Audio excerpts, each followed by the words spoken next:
Good Monday morning. I'm Joe Fryer. And I'm Savannah Sellers. Right now on Morning News Now, turning the corner. New coronavirus cases here in the U.S. at low levels not seen in nearly a year as vaccination rates continue to climb. But this morning, new questions around the shot in young people, what the CDC is now investigating.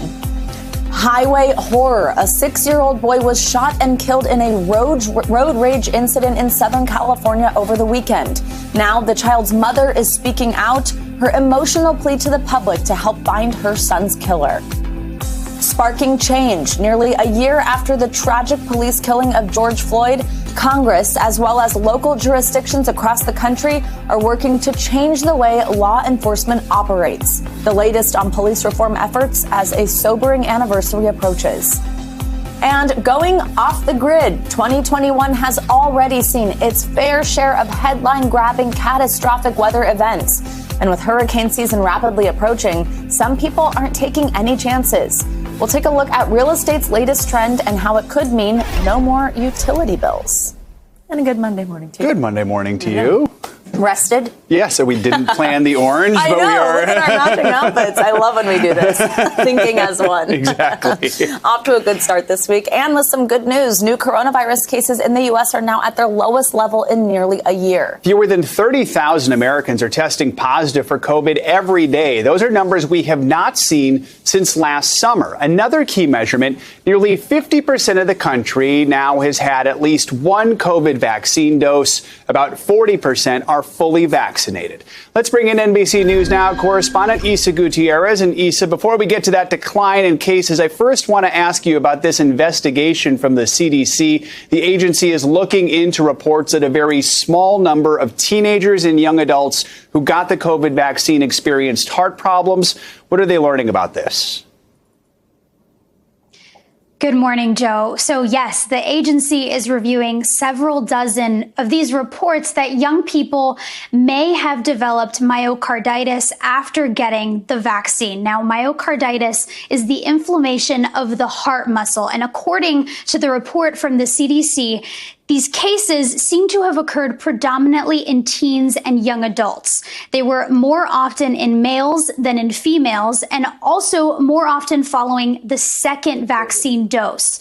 This report from the CDC also said the issues typically emerged within 4 days after vaccination. Now, this report is still in its early stages, and the CDC is saying that it could be coincidental that, especially given how many people have been vaccinated, that these heart issues could be unrelated to these COVID-19 vaccines. However, they have posted on their website a warning to clinicians and doctors, urging them to watch their young patients after they're vaccinated for unusual heart-related symptoms. Joe? All right, let's talk about some of the more positive things we're seeing with these low case numbers. We're starting to see some scenes we haven't seen in more than a year, from the sports world to the entertainment world and beyond. So, Isa, what are some of these pre-pandemic signs of life that are starting to return? That's right, Joe. So this weekend across the country, we saw images of people coming back, emerging from lockdown in a really big way. In New York City, more than 15,000 fans, the majority of whom were vaccinated, packed Madison Square Garden to watch the Knicks play against the Atlanta Hawks in the playoff game. On Saturday, down in Florida, Tampa hosted the country's first Pride Festival since before the pandemic. Tens of thousands of people attended and were asked to follow the current CDC guidelines, which, of course, if you're vaccinated, means no mask is necessary outdoors. Joe? So we still don't know a lot about the origins of the coronavirus, but the nation's top infectious disease doctor is taking a clearer stance on that issue. Tell us, what did Dr. Fauci have to say? That's right, Joe. So Dr. Fauci said that he's not convinced that this virus emerged naturally, and he's saying that he will be in support to an open investigation into the origins of COVID-19. Take a listen. Certainly, the people who've investigated say it likely was the emergence from an animal reservoir that then infected individuals, but it could have been something else. And we need to find that out. So, that's the reason why I said I'm perfectly in favor of any investigation that looks into the origin of the virus.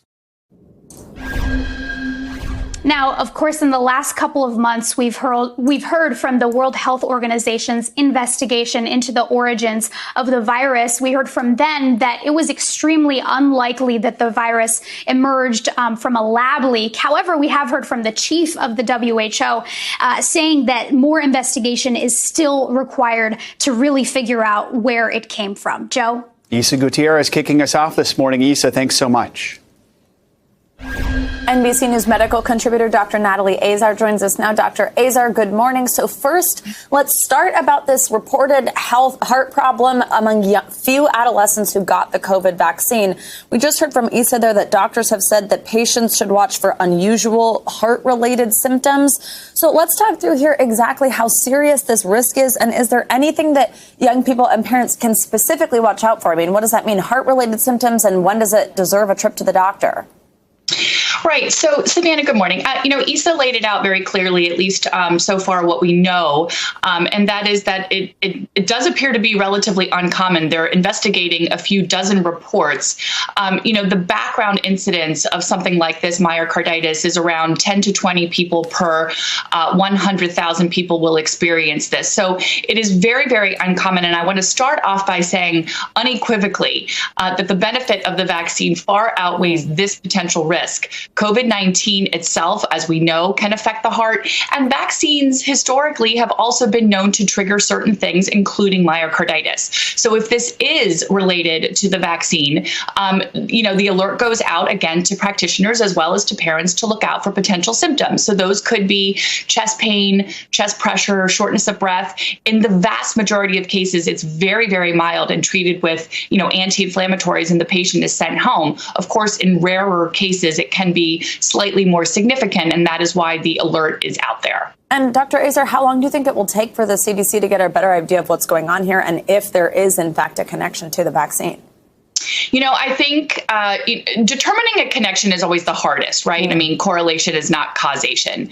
I think what they're going to need to do is, this was all this information was gathered by the systems that are currently in place to be able to detect underlying potential side effects from the vaccine. So I think now that the alert is out there, potentially more cases might be reported to CDC, and they'll have to investigate all of those to see whether or not there truly is a link. And that could take a few weeks or a few months, Savannah.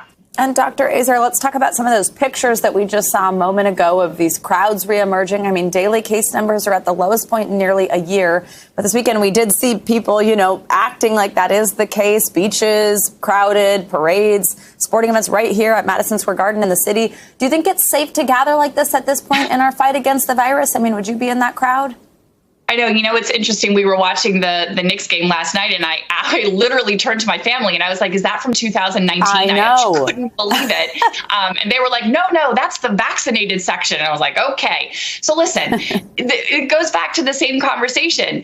If you are vaccinated, you are deemed very, very safe to be in a crowd like that. However, if you personally are concerned about your risk tolerance, as we say, or you live potentially in a multi-generational household, and the list goes on and on of caveats, you can still put your mask on. You don't need to be in that crowded area without your mask. But I do think that we have to start taking these baby steps towards normalcy, Savannah. I mean, now is as good a time as any in the pandemic. Yeah, and it's good to hear you remind us that it does mean that you're safe if you've been vaccinated. All right, Dr. Azar, thank you so much. Good to see you on a Monday morning.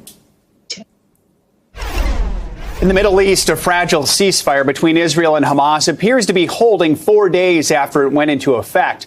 Over the weekend, mediators worked to keep the truce in place as international aid efforts got underway to help the humanitarian crisis in Gaza. The UN estimates 1,000 homes were destroyed in the 11-day conflict. NBC News foreign correspondent Kelly Kobiea joins us now from Tel Aviv, Israel. So, Kelly, tell us what has happened in the first few days of this ceasefire, and does it appear that it can continue to hold? Well, it's holding for now, Joe, and that's obviously a good sign. But there have been skirmishes throughout the past couple of days into the weekend between Palestinian protesters and police. take you back to Friday, just hours after the ceasefire was put into place. There were celebrations in Gaza, despite the widespread destruction there. As you mentioned, scores of homes destroyed, buildings brought down, the infrastructure badly damaged. The people there are in need of water, food, medical supplies. Hospitals were damaged. Really, the destruction is pretty severe. But people there were celebrating the ceasefire and also celebrating Hamas. Then you had some skirmishes in East Jerusalem over the weekend, again, fairly minor. And the UN Security Council putting out a statement saying, look, this ceasefire needs to hold. This is the statement they put out. The members of the Security Council reiterate the importance of achieving a comprehensive peace based on a vision of a region where two democratic states, Israel and Palestine, live side by side, obviously endorsing the two-state solution. Joe? Now, Kelly, over the weekend, we saw demonstrations in many countries in solidarity with Palestinians. How are Israelis reacting to this? Is the country worried at all that it is growing more isolated on the international stage? Well, yeah, you're right. There were protests in London, Paris, also protests in the United States. But it's a completely different view here inside Israel. Some amazing poll numbers came out over the weekend showing that most Israelis believe that this operation should have continued against Hamas. We're against the ceasefire. In one poll, 70% of Israelis were in favor of continuing the operation against Hamas in Gaza. Other polls have come out showing slightly lower numbers, but still a clear majority. So a very different view here, Joe. And Kelly, Secretary of State Blinken is expected to visit the region this week. What is he hoping to achieve through this trip? That's right. Well, he'll talk to both sides, both the Israeli leadership and the Palestinian Authority, the group in charge in the West Bank and the territories. And he has a long list of achievements that he's going to have to go through. It's not something that's going to be accomplished in one trip. He talked a little bit about the ceasefire over the weekend. Take a listen.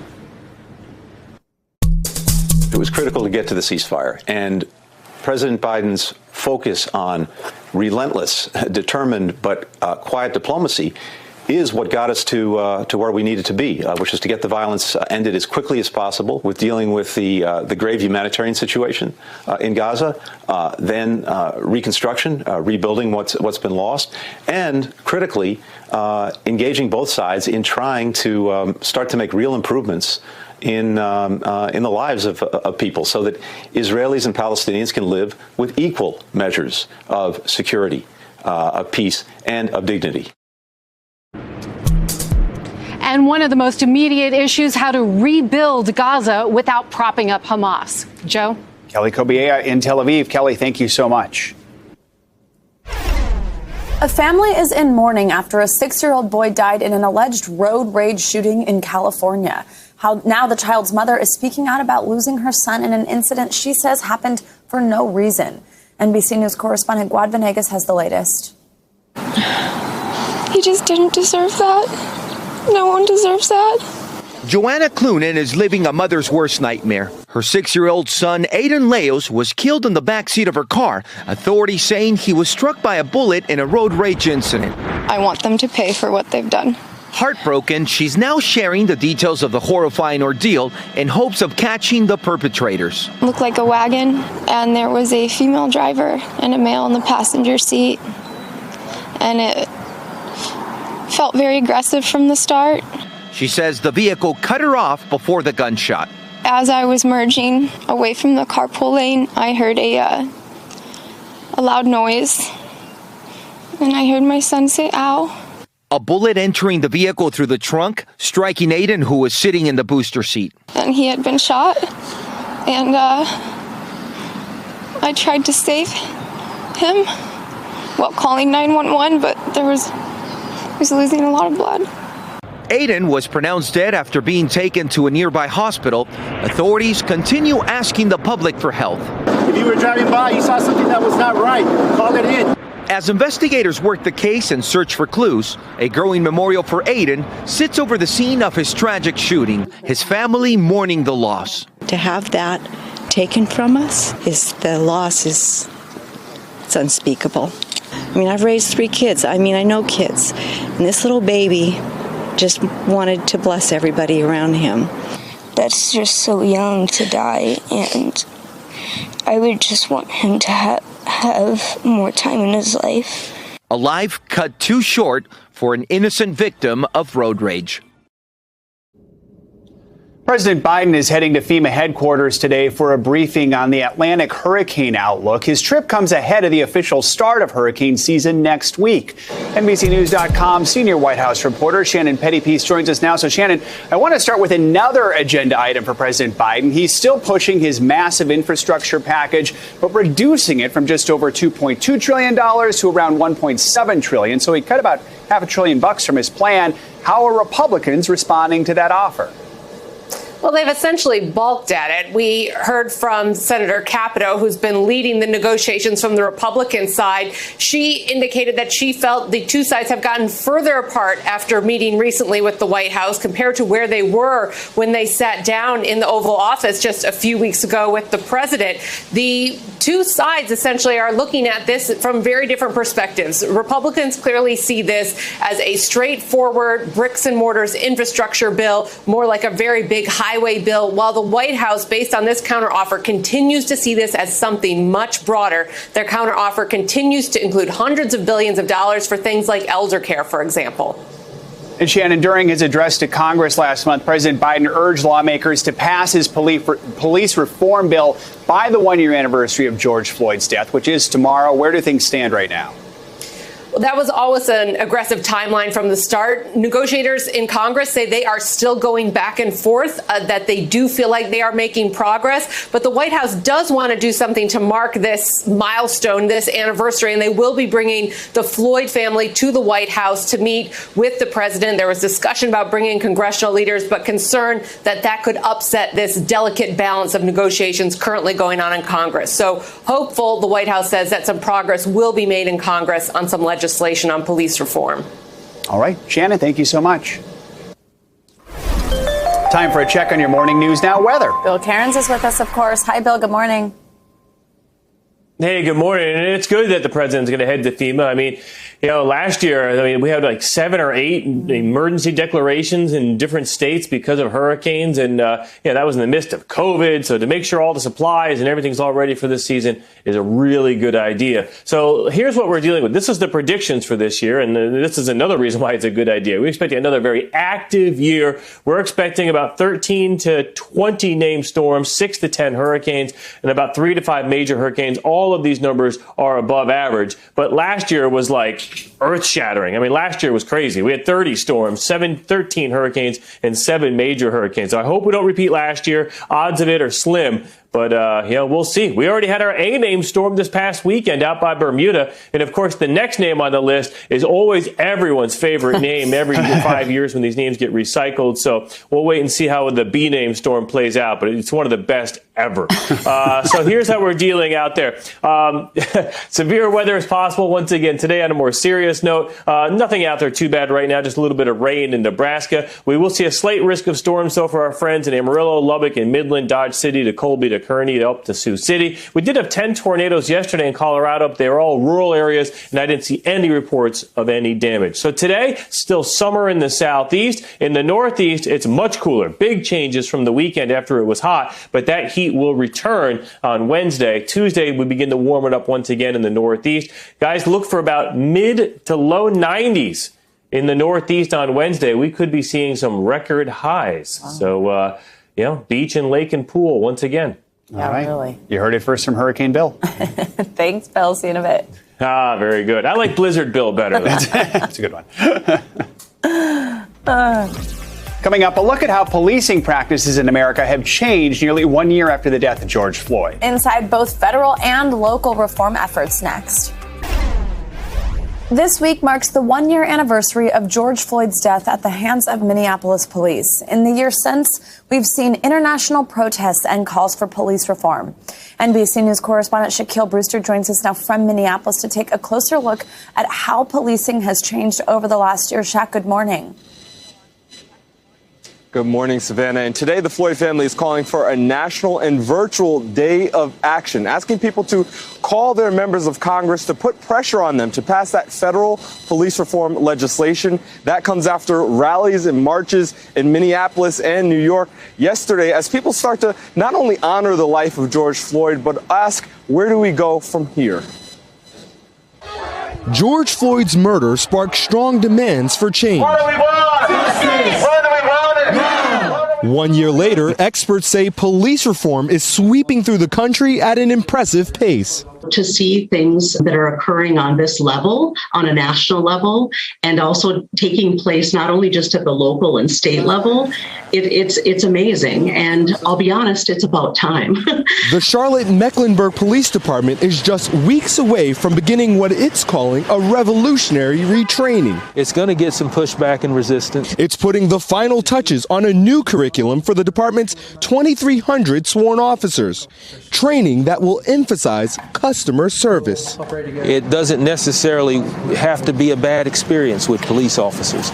It might be a bad situation that they're in, but our encounter with them does not have to be a negative encounter. This emphasis on service shaped in the months after Floyd's death. As Congress debates federal legislation, lawmakers in nearly every state have introduced more than 3,000 policing-related bills. More than 30 have passed new police oversight and reform laws since May 2020. Common reforms include bans on chokeholds and neck restraints, updates to use of force and de-escalation policies, and new expanded body camera policies. Some jurisdictions have done more. Illinois' new law requires officers to provide an underlying offense when arresting a person for resisting arrest and ends cash bail by 2025.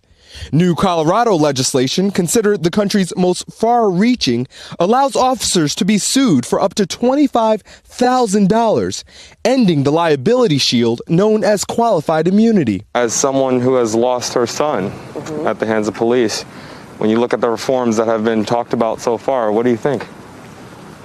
That's progress. That's progress, but we still need more progress. Some activists hoping that reform is just the start of a systemic restructuring. We've tried all of these different things, but you cannot reform what's in somebody's heart. And the system of law enforcement here is not just here, around the country. It's almost unreformable.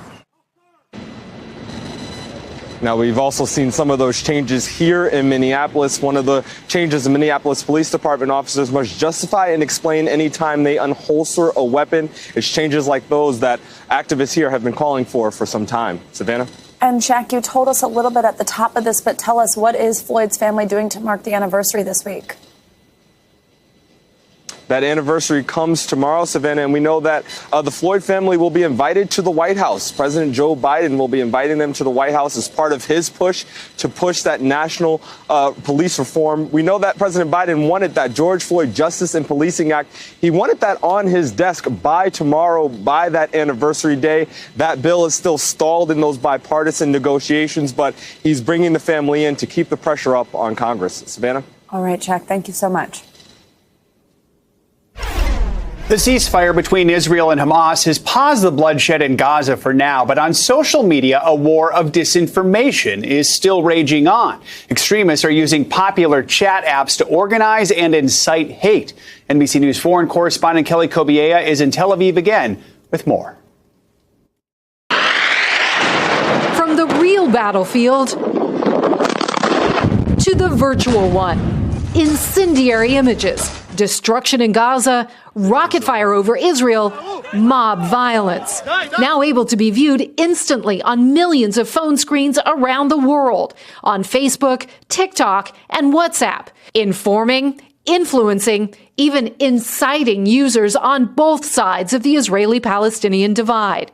Yonatan Barak, a corporate lawyer and Israeli army reservist, has seen his Facebook page bombarded with hateful messages from around the world. I've seen on my post like 200 comments of pictures of Hitler with dead Jews and saying like he should have finished the job or stuff like that. A lot of fake news.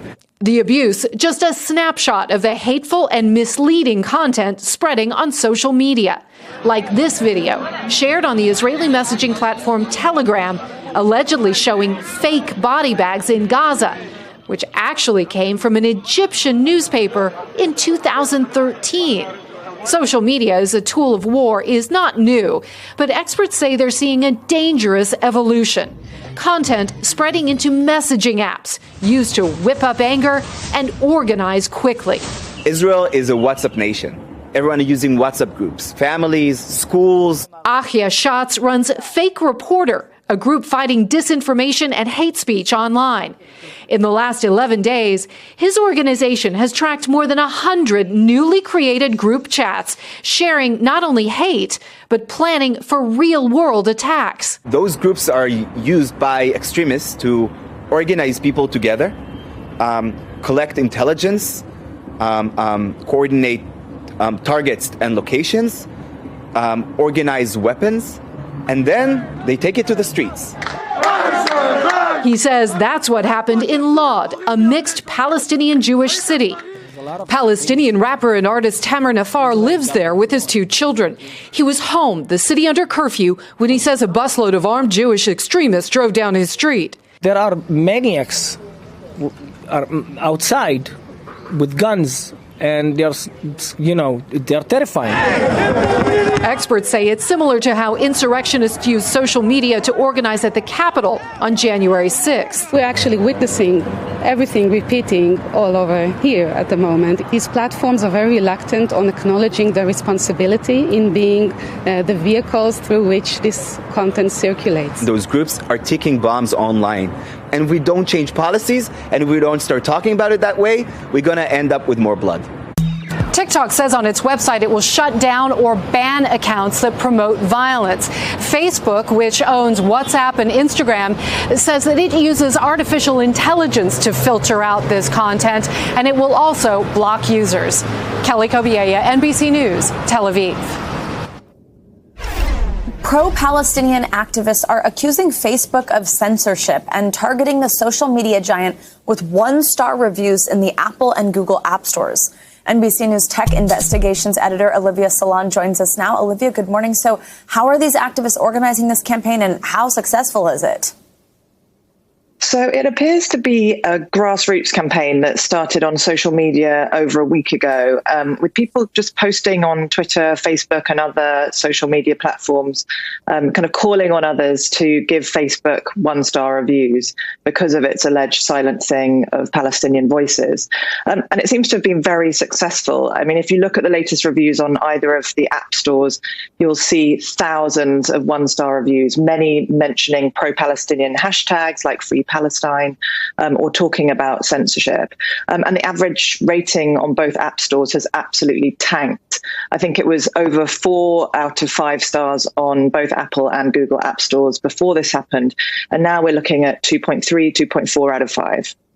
And Olivia, how's Facebook responding to this campaign? Are they saying anything about this accusation of censorship? And also, what might Apple and Google do, given that it is bringing down the ratings so dramatically? So Facebook isn't commenting directly on this issue, but has told me that they say they don't have any bias against Palestinians. However, according to internal posts that have been leaked to me, they're taking this extremely seriously. They've categorized the incident internally as something called an SEV1, a SEV1, which means severity 1. This is a categorization they give when there's a huge issue with the website. The only higher kind of categorization is a SEV0, which means the website is completely down. And again, according to the leaked posts I've seen, it's triggered some internal discussion about whether they are unfairly deleting pro-Palestinian content. And it's led Facebook to contact the app stores to try and get them to remove the negative reviews. However, Apple declined, and I'm not yet sure how Google has responded. All right, Olivia, thank you so much. Thank you. Coming up, fighting climate change and extreme weather by going off the grid. The latest trend in real estate, next.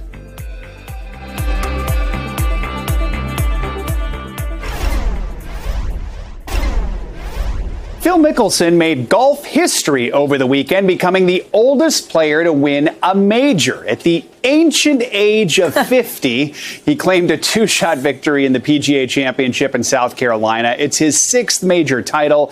At one point, the odds of him winning were 200 to 1. The last time he won a major was the 2013 Open Championship. And Savannah, as you and I were just talking about, a lot of people were noting on the 18th hole the throngs of people who were following him. Oh my gosh, they were like tossing people aside. It got a little crazy there for a minute, actually. And, you know, as we all know, it's a little startling when you're seeing everybody without masks again. Yeah, exactly. Definitely a sign of perhaps post-pandemic or pseudo-post-pandemic life. Yeah, so. Exactly. People love him, though, so good for him. Congrats. Yeah. Yep. Very exciting. Thanks, Joe.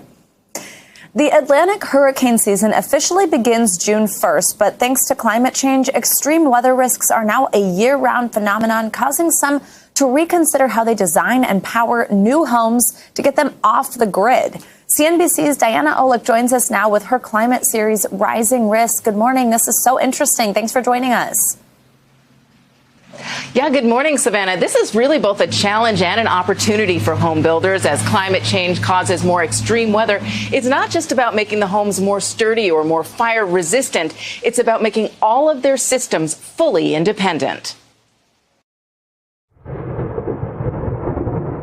This year, an unusual ice storm struck the southern U.S., hitting Texas particularly hard. It took out much of the state's power grid, plunging nearly 10 million people into a cold, dark, deadly disaster. More than 150 died, and at an estimated $200 billion, it was the costliest natural disaster in the state's history. More severe storms each year are going to further and further indicate the needs for resilient development. Professor Ben Keyes studies the effects of climate change on real estate and the growing need for housing that can survive off the grid. And we're not just talking about slapping solar panels on the roof, right? That's right. These houses can be built in much more efficient ways. So not just solar, but they can have their own water filters, their own other sources of electricity generation, and a number of other efficient ways to manage their utilities. A growing number of small builders like California-based Dvel are stepping up. The whole idea of the self-powered home actually came from the California wildfires, where the grids were shutting down. Dvel, founded in 2017, builds its homes in a factory. The average size is about 2,600 square feet, though it can be larger. The cost around $1.2 million. That's about 20% higher than a comparably sized tract home with none of the efficiencies and technologies.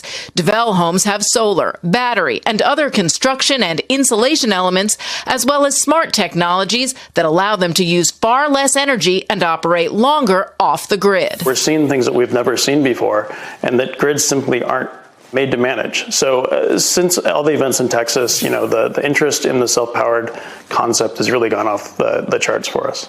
Most of Dvel's projects are on the West Coast, but they see big expansion coming. Major grid failure or blackout events in the United States impacting 50,000 or more people jumped by more than 60% since 2015. We didn't anticipate it would go this fast nationally, but we're excited for the growth.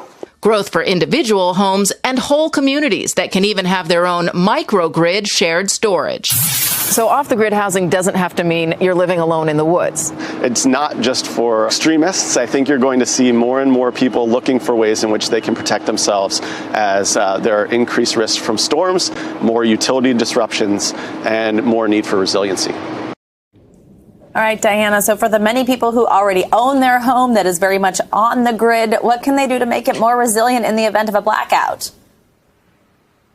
Well, to make it fully independent is going to be very expensive, especially when you're talking about replacing insulation or windows. But of course, solar is out there, and there are so many state and federal programs that can help you with the cost of that. You'd have to have a battery backup, or you could buy an individual generator, although you'd have to keep filling that with fuel. There are some smaller things you can do to help stay more resilient, to prepare for these storms. But going completely off the grid, that's going to cost you. And the hope is, though, that as more become fully efficient like that, the costs will come down. Back to you. Right. So interesting, Diana. Thank you so much. Let's take a look at what's making news around the world this morning. Claudio Lavanga joins us now from Rome. Good morning, Claudio. Good morning, Savannah. Good morning, Joe. It's very windy here. As you can hear, well, here in Italy, 14 people died and a child is fighting for his life after a cable car that were traveling on Sunday in the north of Italy suddenly dropped 60 feet on a mountain below. Now, rescuers and eyewitnesses say that the cable car was about to reach its destination at the top of the mountain when a cable suddenly snapped. A murder investigation is underway, and Belarus is being accused of forcing a flight from a low-cost airline, Ryanair, to make an emergency landing in its capital, Minsk, only to arrest one of its passengers, an opposition blogger. Now, the control tower of Belarus told the plane that was flying over Belarus on its way to nearby Lithuania that there was a suspected bomb on board, and as such, they had to make an emergency landing in Minsk. Well, the opposition blogger, who has been very critical of the Belarus president Alexander Lukashenko, has been arrested upon arrival. And for people planning to go back to visit the Eiffel Tower as France eases COVID restrictions, they may be in for a little surprise. There's an artist who's produced an art installation and makes it look like that the Eiffel Tower is perched over a rocky ravine. Now, guys, I think there's a reason why the artist put the installation there, not for nothing. It is pronounced Eiffel. Got it. Glad you got the joke. That's a good one. Claudio, we love the jokes that you prepare for us at the end every time. Thank you, Claudio. See you in a bit. Thank you. Coming up, new revelations about Prince Harry's mental health struggles. How he says he coped with trauma and what mental health experts are saying about it next.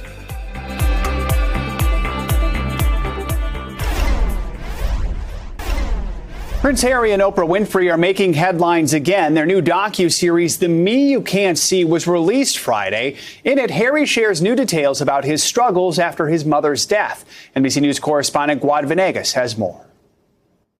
So 28 to probably 32 was a nightmare time in my life. A royal life of public traumas and the long journey to recovery with years of therapy.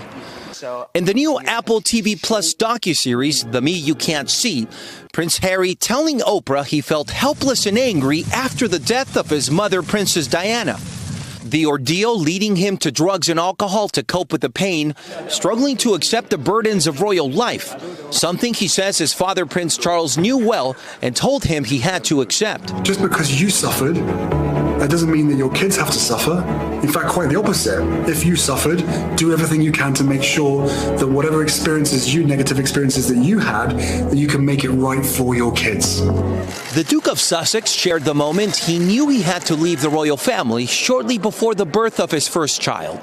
Meghan decided to share with me the suicidal thoughts and the practicalities of how she was going to end her life. The scariest thing for her was her clarity of thought. She hadn't lost it.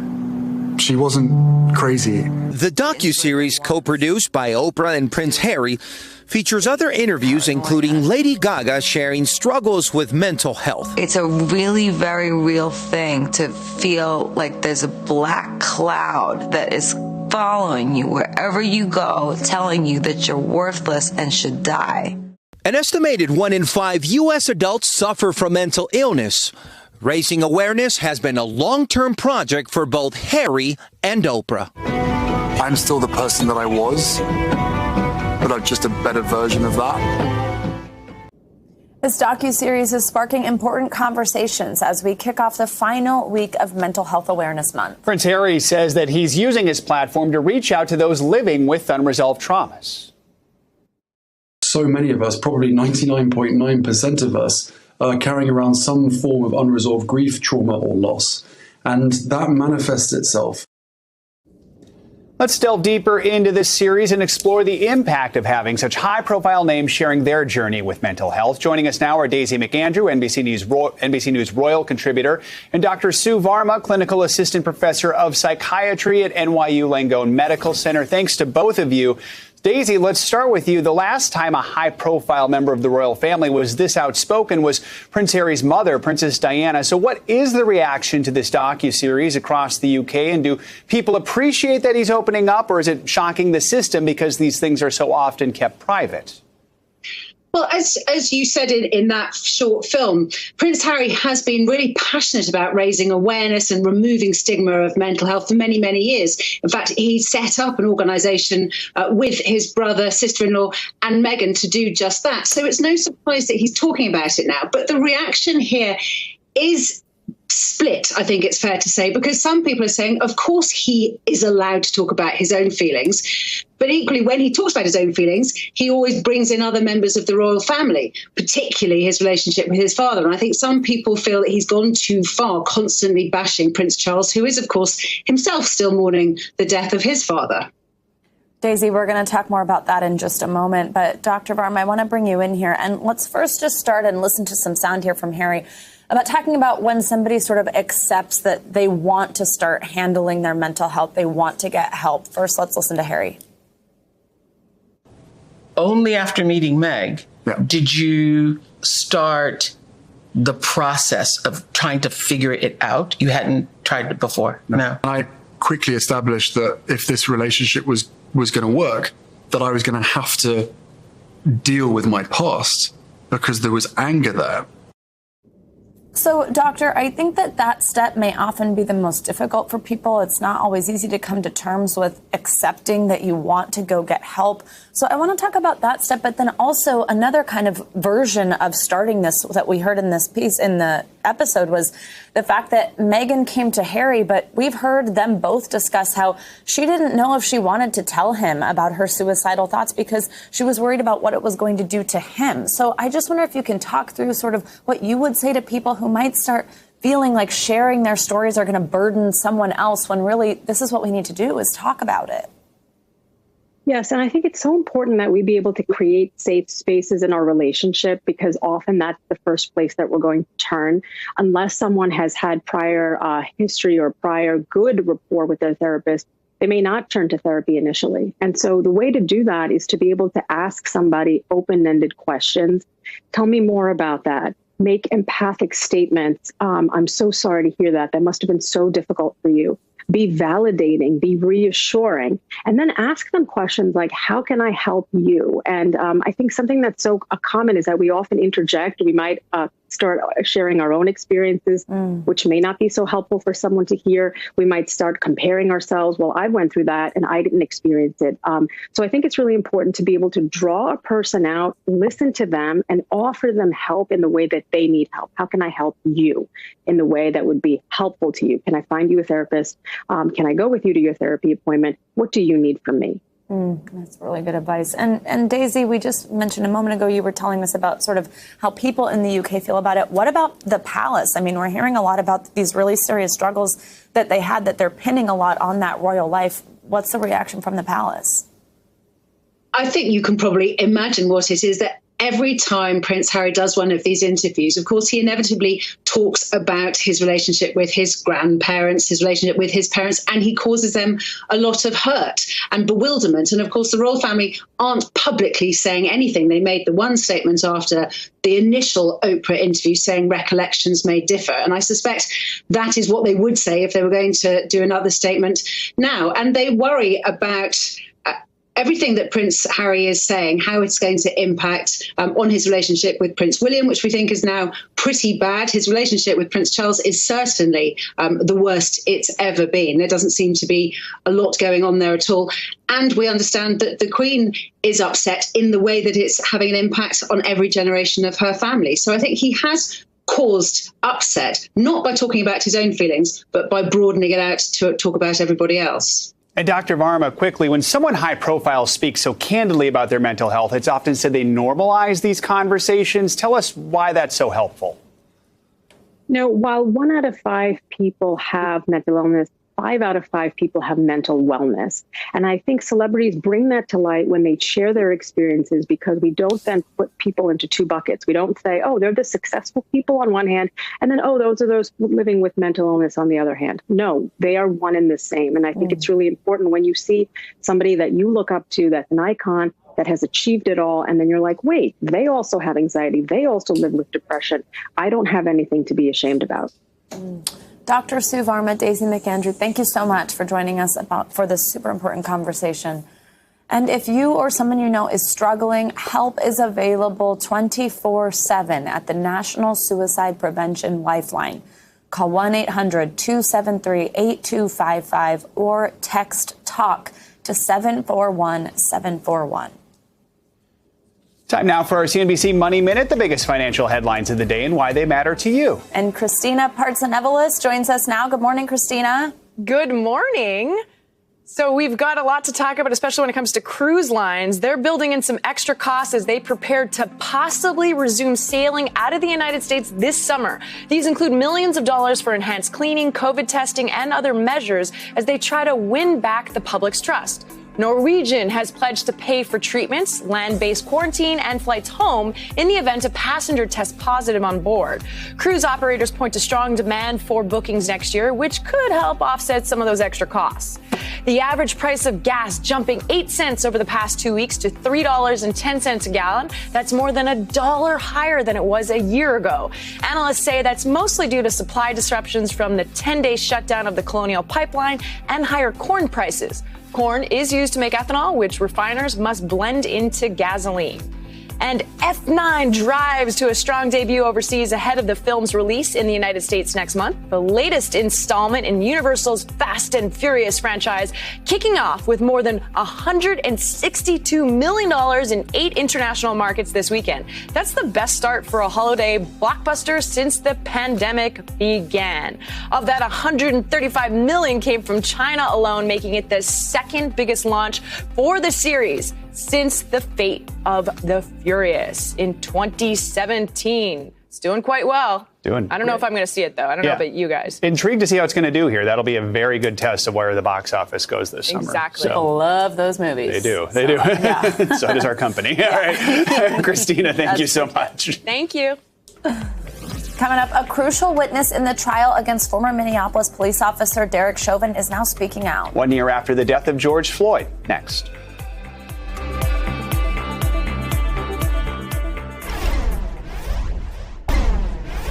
Tomorrow is the 1 year anniversary of George Floyd's death. The aftermath of the killing, protests filled the streets worldwide, and more recently, former Minneapolis police officer Derek Chauvin was convicted of Floyd's murder. During that trial, several witnesses testified, including Chris Martin, the store clerk who accepted a fake $20 bill from Floyd. MSNBC's Tremaine Lee spoke with Martin for his Into America podcast about how the experience has changed his life. Before Chris Martin's testimony was on the nightly news, before he witnessed George Floyd being murdered, and before we ever knew his name, Chris was just a teenager trying to piece together a life that had come undone. At just 17, he'd found himself in a dark place, in rehab for substance abuse. But he was beginning to see some light. He was back in school, playing soccer, and living with his mother and sister above Cup Foods, where he landed a gig as a sales clerk, part of what he called a happy work family. It looks so happy and peaceful, and then it just went the opposite direction. May 25th, 2020, George Floyd walked into Cup Foods and passed what turned out to be a fake $20 bill to Christopher, prompting a fateful 911 call that drew together Floyd, Chauvin, and a cast of reluctant witnesses. Did you have a sense of how seismic the shift in your life would be? In that moment, I knew it was a big deal because someone had just gotten their life taken away. But I guess in my mind, I didn't really connect the fact that everyone was recording. The killing of George Floyd ripped open the festering wounds of racism in America, sparking a worldwide movement. But for Christopher Martin and the other eyewitnesses, there are ripples of pain, slow to heal. I think I am a lot more traumatized than I realized because my mind just kind of blocks it out. It won't let me access certain parts of that day. Kind of felt like something supernatural was at work that I couldn't control. And I thought it was evil. He said he felt like, quote, the big domino that set everything in motion. I asked if he sees things differently a year later. I definitely do see things a little differently. I'd probably say I'm more the medium-sized domino. Over time, and the more I analyze the situation, I feel less and less guilty about it. After he testified, Martin says he just cried. And it was like an ugly cry. I think it was relief, honestly. What was the hardest part for you? I think the hardest part for me was when I would sit back and think of like, what if I had just told them to leave, like drive away, go home or whatever. There's so many what ifs in the situation. It's like, it just drives you crazy because you know you can never go back in time and change it. He's leaning on his faith and his family to get through. They've all been extremely supportive and telling me that I can talk to them at any time. And my sister also said that, like, we'll never understand what you're going through, but we're here for you if you just need to talk and we can listen to you. And so I think that's brought us closer in that sense, that knowing that we love each other and that we could be there for each other.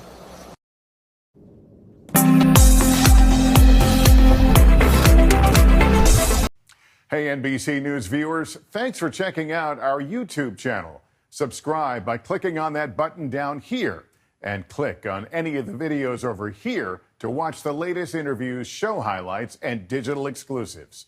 Thanks for watching.